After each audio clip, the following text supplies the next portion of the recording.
Good evening. The EU's dispute with drug maker AstraZeneca over vaccine supplies has intensified. The bloc's health commissioner has accused the pharmaceutical giant of breaching a binding commitment over its vaccine deliveries. But AstraZeneca insists what was promised was never a contractual obligation. Meanwhile, Europe's vaccination campaign has slowed significantly.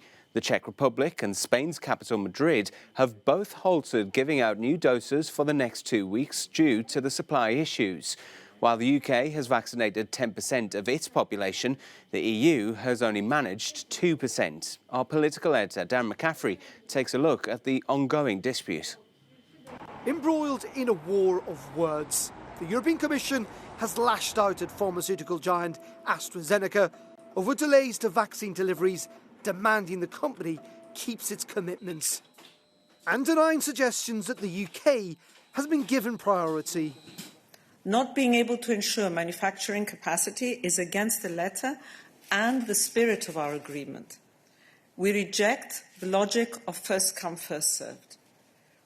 That may work at the neighbourhood butchers, but not in contracts and not in our advance purchase agreements. There's no priority clause in the advance purchase agreement. And there is also no hierarchy of the 4 production plants named in the advance purchase agreement.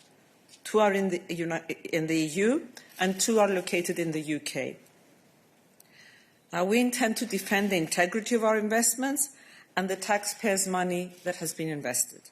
On Tuesday, the CEO of AstraZeneca claimed it had agreed a best effort clause rather than a firm commitment of supply, something the EU also disputes, arguing that vaccines should now be rerouted from the UK, where they're also manufactured after glitches at a production site in Belgium. At the moment, AstraZeneca has claimed it can only supply a quarter of the expected number of jabs in the first 3 months of this year. And now some MEPs are calling for greater transparency from both sides.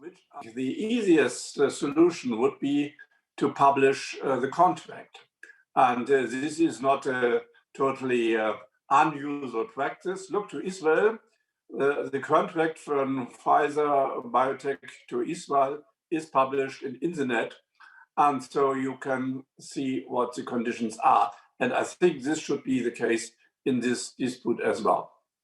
The AstraZeneca vaccine hasn't yet been approved by the EMA, although that is expected on Friday. But this very public fight has so far been a damaging showdown for both sides. Now let's cross over to our political editor, Darren, who's standing by in Brussels for us.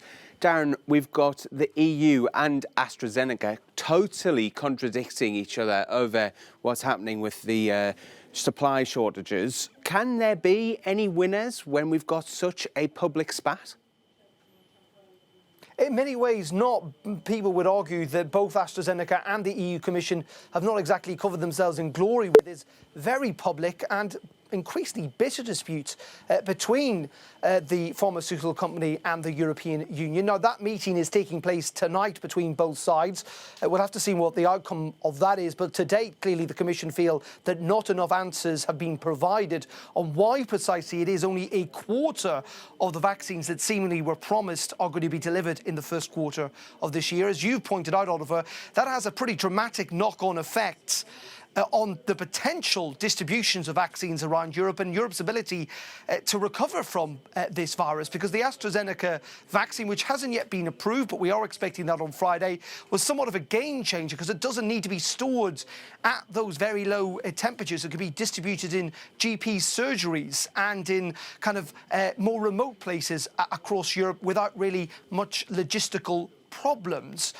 But there is this very bitter row now where it's kind of he says, she says, and it's not entirely clear who's telling the truth, where the truth lies. And that is why MEPs are calling on the Commission essentially to publish the contracts so all of us taxpayers who help pay for this programme will get to see where the truth does lie. Now, there may well be problems with that. It does involve 2 sides having to agree to the release of the contracts, though the European Union we believe today, has asked AstraZeneca if it can do so. Now, I spoke to one MEP, Peter Liese. He is a German MEP. He sits on the Health Committee in the European Parliament.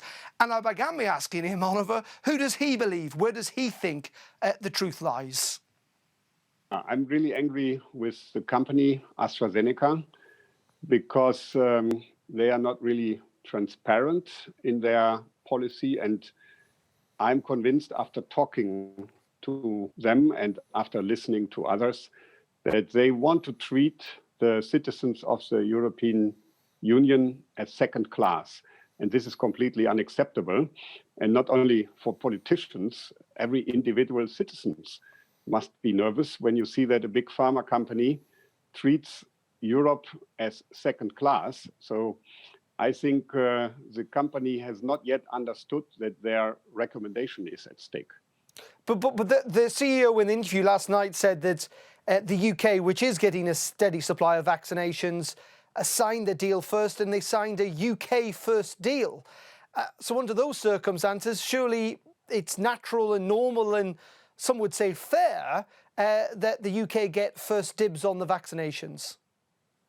For already 5 weeks now, more than 5 weeks, the Pfizer-BioNTech vaccine that is only produced in Europe, that has been developed with the aid of the German state and the European Union money, is shipped to the United Kingdom.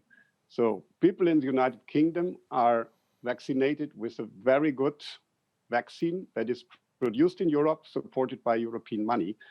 If there is anyone thinking that European citizens would accept that we give this high-quality vaccine to the UK and would accept to be treated as second class by a UK-based company, I think the only consequence can be we immediately stop the export of Pfizer-BioNTech. And then we are in the middle of a trade war. So the company and the UK better think twice if they really want to stop all the export from the European Union for the vaccine that they are using now. But isn't the point, because that's quite an extreme measure, some would suggest, the point is that there is a contract between Pfizer and BioNTech, which is, you know, they're an American and European company. The UK has signed a contract with that. It's just that when it comes to AstraZeneca, the UK has signed a better contract than the European Union possibly has. I don't believe the company. AstraZeneca has more than 20 products that they sell every day in the European Union. Doctors and patients will look at it. If they really want these products, if they have alternatives, they would choose alternatives. They want cooperation in the European Parliament. I'm the one that defends cooperation with pharmaceutical industry because we need cooperation.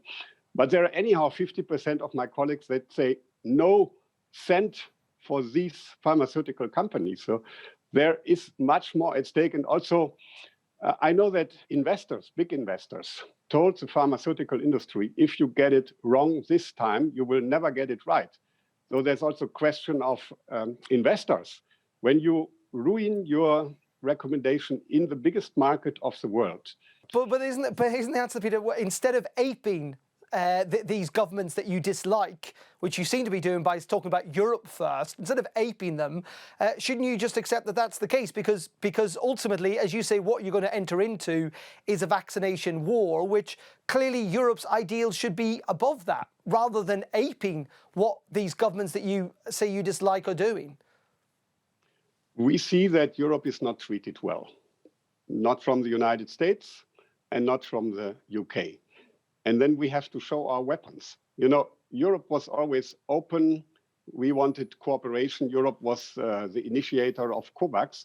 But in the meantime, UK, you said it yourself, UK did the treaty, UK first. So we need to react on this. If it's UK first and if it's US first, we need to tell to other companies in the world, if you treat the Europeans as second class, you will suffer for this. Quite strong stuff there from Peter Liese, and it's not just him that's saying that. We also heard something similar from the German health minister last night, this idea of blocking those Pfizer vaccines from going to the UK. And what we could ultimately see, Oliver, is a much bigger war of words, or even worse than that, not just between the EU Commission and a pharmaceutical company, but also between Brussels and London. It's all getting very tricky. It could get quite nasty.